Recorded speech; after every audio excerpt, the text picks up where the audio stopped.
My parents are divorced and I'm the middle child from their marriage. My brother is 17, I'm 16 and my sister is 15. Our dad remarried and has another 3 kids, our half-siblings, with his wife. My half-siblings are 9, 7 and 5. My sister and I still split time between mum and dad's houses, but my brother chose to stay with mum full-time last year and he doesn't keep in touch with dad. They always had a really rocky relationship and my brother has said more than once he's done with dad. The reason I mention this is because the fallout has been on my sister and me, and not on him because he has no contact with our dad. But anyway, so a few months ago my sister and I thought it would be cool to buy matching sister bracelets. The idea started with just the 2 of us, but then we talked our brother into accepting one too, though he's only worn it once. We keep them at mum's because our half-siblings would be hurt to see them, mostly my 9-year-old half-sister, and I think my dad's wife would be bothered enough if the bracelets were in their house to give them to my half-sisters, the 9 and 5-year-olds. Our cousin got married a few weeks ago, and my siblings and I wore the bracelets for the wedding and we took some photos of us wearing them and I posted them to my social media. My brother was rolling his eyes the whole time, but he did it lol. Anyway, Dad was looking through the photos and included my half-sister in looking through them, and they saw the bracelets, and she got upset and wondered why she didn't have one too. The next time my sister and I were at Dad's, he brought the topic up to us and asked what the hell we were thinking doing sibling mementos and not including all our siblings.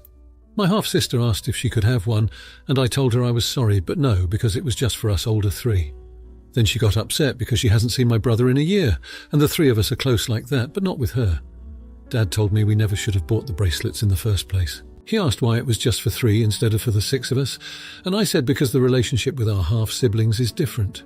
He said that shouldn't be true, and that it just goes to show we're callous and want to stomp on our younger siblings.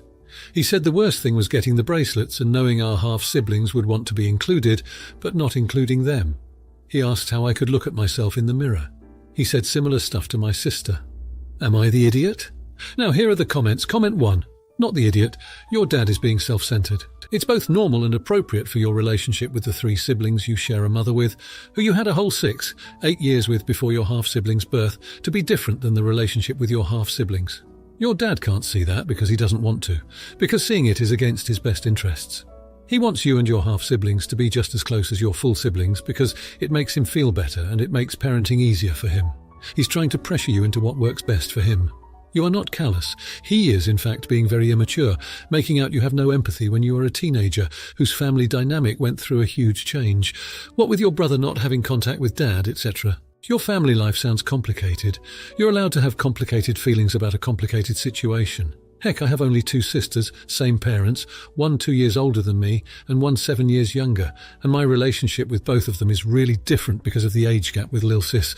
Different doesn't mean bad, but I grew up under different circumstances with my older sister, and we have very similar experiences of our childhood. This is normal. There are no hard feelings. We bond in different ways. Bad news? Your dad is unlikely to change his stance. He's being pig-headed and not a very good, understanding or mature parent here. You might see him put unrealistic expectations on you while you live in his house. You might not be able to change his mind, but please, don't listen to him. Don't let him convince you you are heartless or mean. Stay close to your siblings. Be kind to them all, but don't be ashamed about different dynamics with your full sibs. Good luck. Comment 2. Although I understand your dad's point, not the idiot. Your relationship is going to be different from your half-siblings. Not only because you were raised together in completely different environments and circumstances than they are, but the age gap at this point naturally makes it more difficult to have a close bond. I have teenagers, and they're always doing their own things, and would be annoyed at much younger kids because they're teenagers. Comment 3. Well, he's lovely. He's hard to see why your brother won't give him the time of day. You share an age group with your full siblings, so of course the relationship is different. Your father is ridiculous. You weren't selfish for doing a bonding activity with your full siblings. This wasn't done to exclude. You may want to explain it to the 9-year-old, but ignore your father's manipulative toxicity, not the idiot. Now, for the next story. I just got married and my stepdaughter wants me to treat her like my daughter, and told my wife this many times because I introduced her by her name a few times when we first started going out. I didn't realize she wanted me to call her my daughter, and my wife and I got married quickly. I also have a biological 9-year-old daughter. My stepdaughter just started dating this guy, and last time he was here I made them burgers. When I asked if they were hungry, he ignored me. That really pissed me off, but I figured I would let it go. Today they come over and I'm in the driveway working out with my friend. He doesn't even look at me or say hi and goes inside my house. So I finished my workout and went inside to confront him. I tell him to his face in front of my stepdaughter with a firm voice. It is common courtesy to say hi when you come over to someone's house and to show some respect. Then I walk away and she gets all upset and goes to my wife. I tell them he is lucky I didn't kick him out and that she should check him. Now everyone is mad at me and said my approach was all wrong and they don't want to be here. Am I the jerk? I feel like it's common sense to say hi when you go over to someone's parents' house, and I felt like I let him off easy. My stepdaughter is 18 and he is 19. Now, here are the comments. Comment 1. I'm going to go against the grain here and say you're the idiot. Based on the info, you haven't been her father figure for that long. She wants you to call her your daughter, but that doesn't necessarily mean she wants you to act like a stereotypical father. Sometimes the psychology of step-parenting is complicated. You said you made them burgers and he didn't acknowledge you, but what does that mean? He didn't even look up when you came into the room. He scoffed and kept watching TV or whatever, or he just didn't answer for her when you asked if she and her boyfriend were ready to eat. He didn't make eye contact when you were working out in your driveway with another grown-ass workout buddy. Well, hell, that's about as macho as it gets. Not even the garage, but the driveway.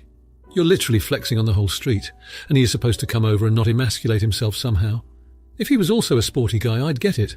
But if he's a skinny theatre kid, then you and your friend probably look intimidating as hell. I get it's your house, but if you really think of her as your daughter, it's her house too, and he is probably way more comfortable framing it that way. Maybe he is emotionally underdeveloped, but I sure was too when I had my first girlfriend. I didn't mean to disrespect, I just didn't understand. As a skinny tall kid who dated a girl with a short buff dad who revelled in confrontation, I get the intimidation. I also didn't have the benefit of having a family that regularly did reunions or gatherings. I didn't understand the whole paying respects thing. Maybe he doesn't either. But true, he is being rude. And then again, you're a lean, mean burger grilling machine using your strong voice on some kid because he's too nervous to talk to you. Just be aware that the kid is just a stupid kid, and you made him shoot his pants when you could have taken the opportunity to take him aside and just chat with him like he was an adult. He would have grown and liked you more. Now he probably just has shoot in his pants and thinks you hate him. I would say not the idiot, but if everyone else in the house says you're the idiot, I got to assume you are. It sounds like you're projecting a bit, and you got to remember some of us develop slower, but that isn't always a bad thing. Not enough info, but I would bet you're the idiot. Comment 2. Not the idiot. I'm not sure why she's putting up with this ill-mannered behaviour. If you come to my house, you greet the people who also live there. I haven't lived with my parents for years, but when I did, if you came over, you have manners or we don't date. That's a huge red flag for me. Comment 3. Not the idiot. This isn't even about acknowledging you as the stepdad. When you go to someone's home, you have the common courtesy to acknowledge them and be polite. Now for the next story. I'm getting married this week. My aunt, who is not out of town and is not in the wedding, contacted my mum asking if it was a mistake that her family only got an invitation to the wedding and not the rehearsal dinner. My mum, who paid for a good chunk of the wedding, basically invited my aunt to the rehearsal dinner and told us after the fact. When I approached my fiancée, she pushed back aggressively. Her issue is with my 21-year-old cousin with Down syndrome. Said cousin's issues sort of go beyond that, though. Said cousin is extremely poorly behaved. Most of her life, she has been the centre of attention and tends to make every situation about herself. Further, my fiancé informed me that said cousin has also called her ugly and insulted how she dresses. Said cousin also tends to burp and fart out of place and laughs about it. Said cousin said the same kind of rude things to me, but I've learned to deal with it over the years. For example, during a phase in her teenage years, she started telling everybody I was her boyfriend. And when I asked her to stop, her new nickname for me was Stinky Butt. That's all she calls me now. Said cousin has a defiant personality and is rude beyond what I think is acceptable even for someone with Down syndrome. But her words do tend to hurt my fiancé.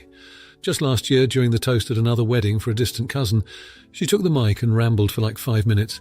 This was not a close family member, and I'm not even sure the couple knew who she was, which was a cringe-worthy moment of an otherwise lovely ceremony. I explained the situation to my mum and asked her to tell my aunt's family not to come to the rehearsal dinner, but they are still welcome to come to the reception. I explained my concerns about said cousin's behaviour. I brought up boundaries and she started crying. I brought up that earlier this year I had infection 19 on my birthday and my mum insisted on coming over. After I said no 4 times and I just wanted to be alone, she came over anyway. She responded by passive-aggressively saying, "Well, if you have to choose between family and your wife, you have to honour your wife's wishes," and said something about not seeing us anymore. Mind you, we're not particularly close to this aunt. I just don't want a cousin calling me stinky butt on my wedding day, or farting and chuckling about it during the ceremony. And I especially don't want her telling my bride she's ugly or making fun of her dress on her wedding day. I was able to convince all parties that said cousin can come, but she must leave the first instant she acts up. What I'm afraid of right now is that there might be disagreement of what acting up is. I'm almost 100% sure said cousin is going to do something that will allow me to ask my aunt to take her home. And I will. At that point, all sides will think I'm a jerk, not sure what to do. Now here are the comments. Comment 1. Not the idiot. Your mother had no business inviting anyone to your rehearsal dinner. You don't need to get into the whys or wherefores. They are irrelevant. Rehearsal dinners are for the wedding party, extremely close family, and occasionally a few other people the happy couple choose to invite. Not for rarely seen aunts and cousins or any randos the EMOG decides to invite without consulting the couple. You should have shut your mother down immediately without ever taking it to your fiancé. Damn straight you should have sided with your fiancé. Comment 2. Not the idiot. If I was in your shoes, I'd let them come to the rehearsal dinner. Let them know that if your cousin acts up, she will be asked to leave immediately and will be barred from returning to any of the festivities, including the ceremony and the reception. I'd then hope she acts up at the rehearsal so you can just ban her outright and not have to stress about it. If they're banned, make sure the bridal party is on alert so they can take care of the situation and you can enjoy your day. Congratulations on the nuptials. Comment 3. She responded by passive-aggressively saying, well, if you have to choose between family and your wife, you have to honour your wife's wishes, and said something about not seeing us anymore. Yeah, Mum, respecting my wife's wishes takes priority, especially on our wedding day. Thanks for understanding. I would be so petty if my mum said such nonsense. Now for the next story. I have 2 stepdaughters, one who is 16 years old and the other who is 9 years old. The problem mainly lies with the younger child, Maya, who has been showing signs of behavioural issues lately. She is generally polite, but the issue is that she has very little concentration. She doesn't concentrate on anything, especially when it comes to her studies. At first, I thought it was normal for her age to not enjoy studying, but over time I discovered that she simply cannot bring herself to concentrate. All of her school teachers have the same complaints about her being careless in any task or activity she is given. Last year I told my husband that I couldn't handle it anymore, as all my efforts with Maya seemed to be in vain. I told him that I would bring in a tutor starting from the next academic year, and he agreed. Now, the new academic year has started, and I've already found a tutor. However, the tutor requested that the sessions take place at her house, and I agreed. I dropped Maya off, and when I went to pick her up, the tutor showed me her bathroom. She explained that during the session Maya had asked to use the toilet, and when she came back the tutor found the bathroom in a messy condition. I asked Maya about it and she admitted to opening bottles and spilling them. Only Maya and the tutor were home at the time. I was extremely embarrassed and apologised for her behaviour. The whole situation was strange, and it made me connect the dots with regards to Maya's behaviour. It was similar to how she would enter her sister's room and destroy her belongings, despite being punished for it every time. Maya's actions in the tutor's bathroom made me realise that there is clearly something wrong with her behaviour. While messing with her sister could be passed off as just playing, doing it with the tutor cannot be excused. I talked to my husband, telling him that something is obviously not right with Maya and that we should seek professional help. However, he refused, claiming that her behaviour is normal and just like any other kid. We argued about it, and I told him that I couldn't handle her anymore. I insisted that we either seek professional help or he bring in a nanny. However, he called me selfish for making this request. Now, here are the comments.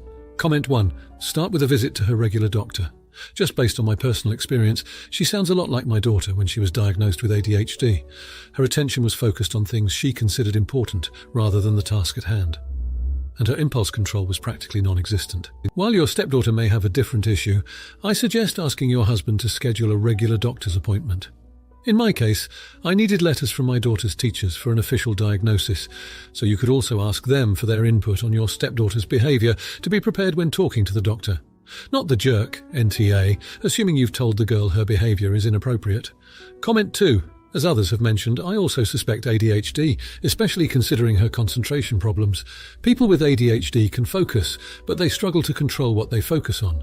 There can be a stark difference between hyper-focusing and being unable to focus at all. In girls and women, ADHD is often underdiagnosed, as the hyperactivity aspect is usually different from that seen in boys. I would say not the idiot, not the jerk, but I deduct points for using terms like not normal. Having a nanny won't solve the issue here. If she is truly neurodiverse, you definitely need professional help. Without treatment, this can have serious consequences in the future. Comment 3. Not the idiot. Her behaviour is unusual and atypical for her age. She shows issues with attention and impulse control. She needs more help and should be evaluated. At her age, she should be able to focus and study for at least 10 to 30 minutes. Additionally, she should understand that she shouldn't touch or make a mess of things that don't belong to her. I suggest avoiding terms like normal or not right. In fact, you might want to look up what is typical for her age. If you liked this video, you'll probably like these too. Also, while you're here, please consider subscribing. It's your support that keeps this channel alive and allows me to make better and longer videos. Have a great day!